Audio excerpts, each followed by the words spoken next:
just given basic things like float, width, padding, and background color. The width here I have given as 50% because I am only using 2 cards. In case you are using 3 cards, then you can give this as 33%. You are using 4, then you can give as 25%. So you can change that accordingly. Here in row I have given a basic margin and linear background here. So this is a very interesting feature, linear gradient. If you want to use just one simple background color, then you can just directly add color code here like I've added here. But if you want to mix 2 colors in a linear way, then you can always use this feature of CSS linear background, linear gradient. This is quite helpful. Next, this is just to make our column little bit responsive. Then we are in a very important class. As you can see, this is our card class. So card is basically designing of this class. This what you can see in the inside of our card is the card class. So let's look at it. So in our card class, as you can see, I have done basic styling like width, height, position, etc. And then background color. So that was for, as I told, this inside thing. Then next we are going to look at our cover class. So cover is basically divided into 2 parts. First being the front and back. But these are some features which we like want same for both of them. So this cover is basically the thing which is flapping.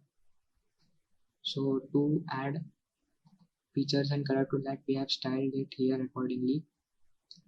So as you can see, the width and height I have given us almost same here. The height is not same, but I have kept it in proportion accordingly. Position etc. are same.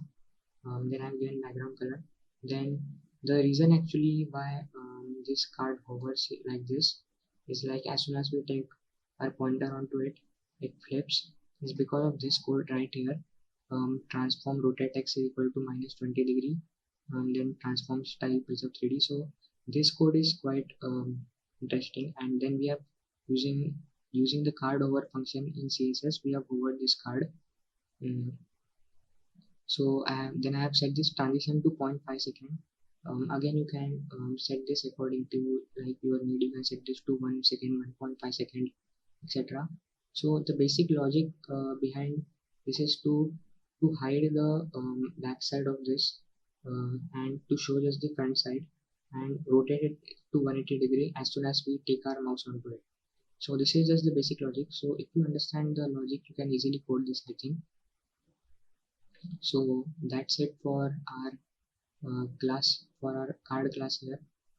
So next I think we should be moving to our footer section. However, before moving to our footer section, we are left with these 2 classes as we saw.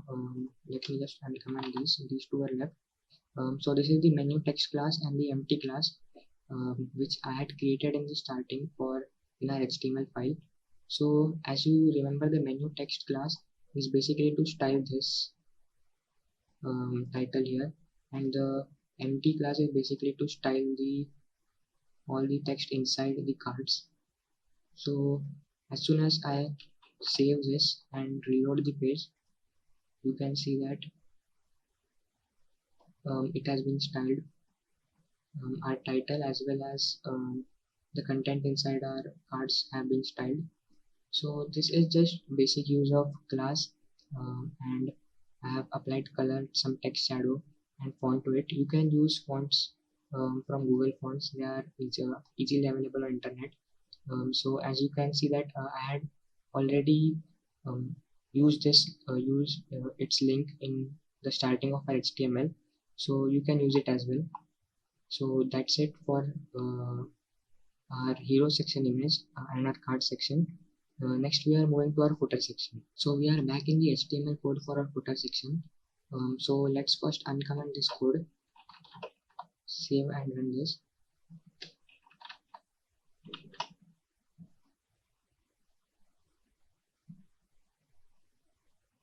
So as you can see, a separate section of footer has been created and just one segment of our footer has been created.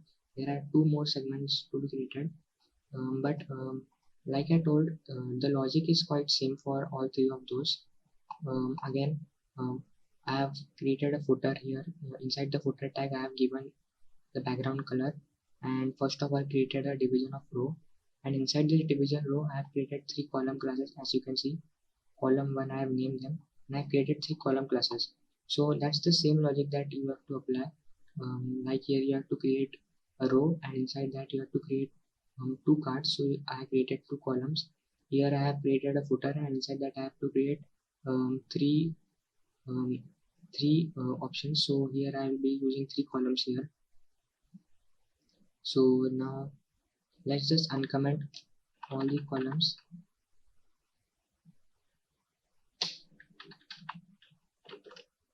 and save this and reload our page. So as you can see that this is not exactly what we are expecting. We wanted three columns properly aligned, but so to align them properly we need to go to our CSS part again and uncomment the styling of our footer section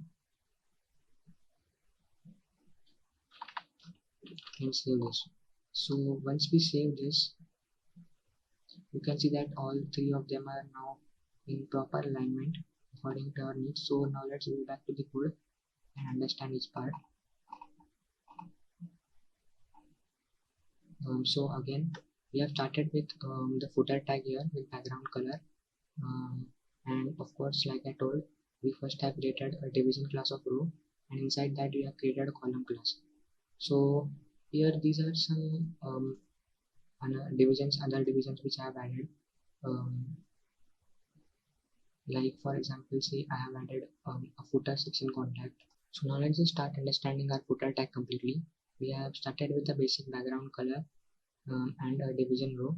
Now inside this division row, I have created three columns: column 1, column 1 and column 1. So I have named all the three columns the same because it would be easier to group them and style them in a similar manner in CSS.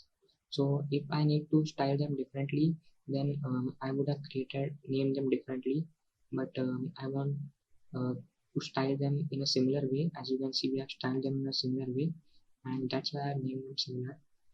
But the inside portion, as you can see that we want to style them differently, so we have created separate classes for them and style them separately in CSS. So this is pretty easy to understand, I think. If you can just go through this. Here are some, as you remember, we had imported some awesome fonts before, so we have used them here as well. Then as you can see that in just basic tags, we have given our inputs like our address, phone number, email ID, etc. Then this is a very interesting thing. As you can see here, we have created a class for socials. So if you can see here, we have different social media icons here, which we have used here. So for the social media icons, actually, you can easily, we have imported these things as I told you during starting. So this FAFA Facebook official is for the icon of Facebook, Instagram, then for YouTube and Twitter. So we have just created a list here and grouped them together so that we could align them together in a proper way. That's it for our first column. Then moving on to the second column. Second column is quite simple. We have the same thing, created another division and class here, given the title as feedback. Then here actually we have used an input tag, as you know. So input tag is basically when we want any kind of input from the user. So as you can see, we have used our input tag. Input type is equal to text. So because we want input from user, so as you can see, we can type um, whatever we want. So in that case, we need to use input tags. Then again, we have kept a basic submit button here, which is also very responsive and hovering. And in the last section again, last column, we have just kept a small paragraph like from our chef, which you can read if you want. Now let's just move on to our CSS section to see the styling. So this is the styling of our socials. So we have used our social media icons here. So to style them within some nice borders and box, we have used this. This is the styling of our column 1. As you can see, we have given a width of 33%. If you remember before, for the column we had given a width of 50% because we were using only two cards there. But here, because we are using three divisions, we have given a width of 35%, 33%. Then we have again kept the float to left and used the font family here. Then this is basically for the button which we have used. So this responsive button which we have used, this is the code for that. This has the same logic as we had used here earlier in our hero image. We had used the button, so this both have the same logic, just that we have some different colors for that. Then this is the last class. As you can see, this is basically for the input tag which we have used here. So inside the column 1 we have the input tag, so we have decided the width, height, color of that input tag, um, and with the help of that this is basically for the input tag. As you can see, in our second column there is this input tag wherein we are taking feedback from the an email ID from the user. So for that we have styled our input tag as well. So we have given it the width, height, color, padding, then font size, font family, and again a background color. So that is it for the styling of our CSS part. We are done with the styling of our HTML and CSS part, and now you can see that our website looks completely nice and responsive.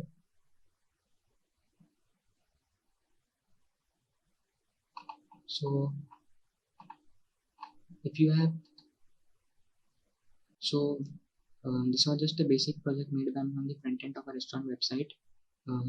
I hope you like this video. We have already uploaded tutorials on HTML and CSS previously on our YouTube channel, so please check them out as well. And if you like this video, then please press the thumbs up, subscribe to ISA Widgets YouTube channel, and press the bell icon to get notifications for such amazing content. Also, don't forget to follow us on other social media accounts. Links will be given in the description. Thank you.